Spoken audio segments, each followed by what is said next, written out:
All right, what's good, YouTube? Haven't done one of these videos in a couple of days, so I figured I'd bring it back because why not? So this video today is going to be the number one way on how you can build more confidence. And no, it is not affirmations, journaling, waking up at 4 a.m., practicing gratitude, or even getting shredded. All of those things might help, but they aren't really gonna be sufficient enough to completely move the needle like the thing I'm gonna go over in this video. So I know a lot of gurus and people like to preach like affirmations and journaling things like that. I've never done it, and over time I've just become more and more confident by doing this one thing I'm going to tell you in this video. So I have done affirmations, but they didn't help me at all. Like I know people say like there's something you can change in your brain by shouting at the mirror things about yourself that you love or whatever, but I didn't notice anything. I mean, I just kind of looked weird doing it. But anyways, not those things on the screen there. So let's get right into it. All right. The truth. There is no pill or magic cheat code or no magic pill or cheat code. Okay? So I've never heard about a successful person preaching, shouting at affirmations in the mirror in order to build confidence. It's always these people think because shouting affirmations at a mirror just seems like such an easy fix to build confidence. People are going to try to sell that to you. I'm going to tell you right now, it's not going to help you build confidence. I can promise that. So, building confidence is 100% in your control, and anyone can be confident. No matter where you were, no matter about your upbringing or anything like that, you can absolutely become confident, okay? And I used to actually label myself as unconfident. Like throughout high school, I really just told myself that, like, oh, I'm not very confident. How could I ever be confident? I would just label myself this way, but the reason I did that was just because I guess my light went out. The reason I said I wasn't confident was just because I never did a lot of things that I needed to get done. However, what I was confident in high school was playing video games because that's like all I did in high school. So I was super confident at playing video games. Every time I put the headset on, grabbed the controller, turned on my Xbox 360, hopped on COD, completely different person. Not saying I was talking shit in the pregame lobby. I mean, probably I was. I don't know. I was like fucking 16. But confidence went through the roof then. But if I was like in school, in class, talking to people, I just felt like super anxious.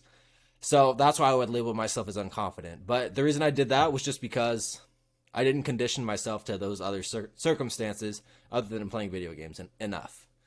So my definition of confidence is having self-belief or no feelings of self-doubt when faced with a certain challenge or adversity. So hopefully that makes sense. So practice and preparation. These are essential when it comes to building confidence. This gives situational confidence. Back to my video game example back when I was in high school. So again, since I spent all my time playing video games as opposed to like going out, hanging out with people and things like that, I was super confident when I would play video games. But if I like on the rare occasion went out with friends or something, I would just be that super awkward shy kid because I just didn't do it very much, right? So I didn't have any situational confidence in those social settings. But when I'd play video games, because I did that all the time and I loved it way back then, I was super confident. So that was situational confidence. So for example, like if you have to give a presentation to give, like at work or school or whatever, if you rehearse it 100 times instead of 10 times, I can guarantee you that you are going to be significantly more confident giving that presentation. So if you just prepare enough, you'll appear smart and confident, but all you did was just prepare more than the last guy.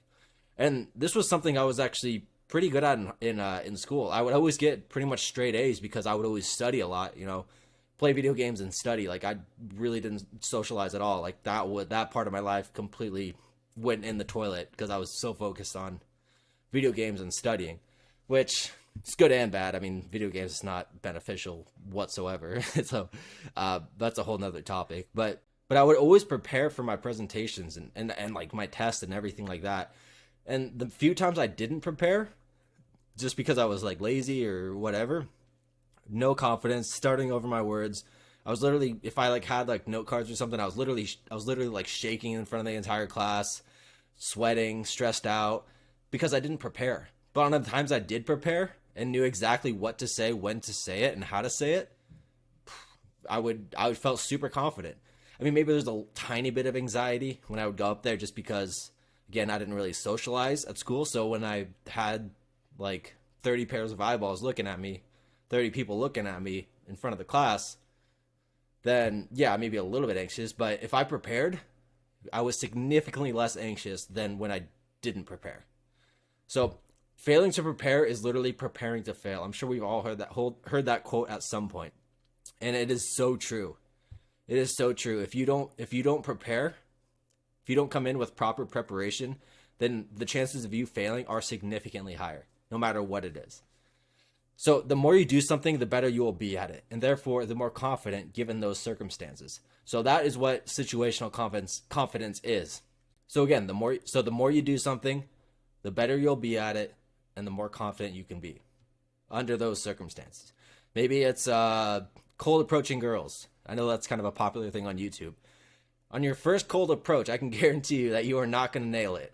I mean, maybe some people just have a gift, but I can guarantee you it's going to be significant, like super difficult. You're going to be nervous, anxious, probably stuttering over your words. But if you do, I don't know, 30 cold approaches a day for like a month straight, what is that? 30 times 30, 900-ish? 900 cold, let's just round it up to 1,000. If you do 1,000 cold approaches, then I can guarantee you that all the following cold approaches after that, you are not going to feel unconfident at all. Like, no matter what girl it is, you will just have the absolute confidence and self-belief that you can do it. If she says no to you, you won't even care because you know you did everything in your power to prepare for that situation. So hopefully that makes sense. So experience. Again, this is the number one hack. The more times you experience something, the more confident you will be. So I'm willing to bet that you will be more confident on your 1,000th workout than compared to your first workout. It's all about repetitions at the end of the day. How many times can you do something? If you're unconfident in a certain situation or under certain circumstances, just put yourself in those circumstances more often. Ideally, as much as possible, just to get over that unconfident phase as quick as possible. The more experiences you have in a given situation, the more competent you will be, and therefore more confident. So the more competent you are, the more confident you will be. You see that? That is the number one hack right there. So if you prepare and get as many experiences under a certain situation as possible, that is how you build the ultimate confidence with anything in life. So I'm just going to use one of like my examples. So I can literally go to any gym and feel confident because I have worked out over 1,000. I mean, I'd probably even say over like 3,000 times. And at least up here in Washington, I'd say 99% of the time I'm the biggest guy in the gym. I'm not saying that to boast or anything like that. It's literally just facts. Like, there's not really like a whole lot of like bodybuilders up here or anything like that. It's mostly just like people just want to stay in shape, things like that, which is great. Not everyone needs to be a bodybuilder, but I'm just kind of stating the facts here. So you can throw me in any gym and I will be able to get a good workout in. Just because I've done so many workouts, I know what gives me a good workout. I know what exercises to do. I know how many sets. I know how to push myself. I know what going to failure actually feels like. So you can put me in any gym and I will perform. However, if you ask me to run like $1 million business or something, I'm not going to know how to do that. Not at all. I have zero confidence because I've never done it. I've never even had the opportunity to do that. So again, that is just an extreme example, but it's all about situational confidence, preparation, and experience. That is how you build confidence at the end of the day. The more competent you are, the more confident you are. So that is it for this video, guys. Hopefully this video helped you out. I know a lot of people these days struggle with confidence, myself included. I used to be in that situation too. But every time I want to build confidence in something, I just know I got to be better at it. Prepare more.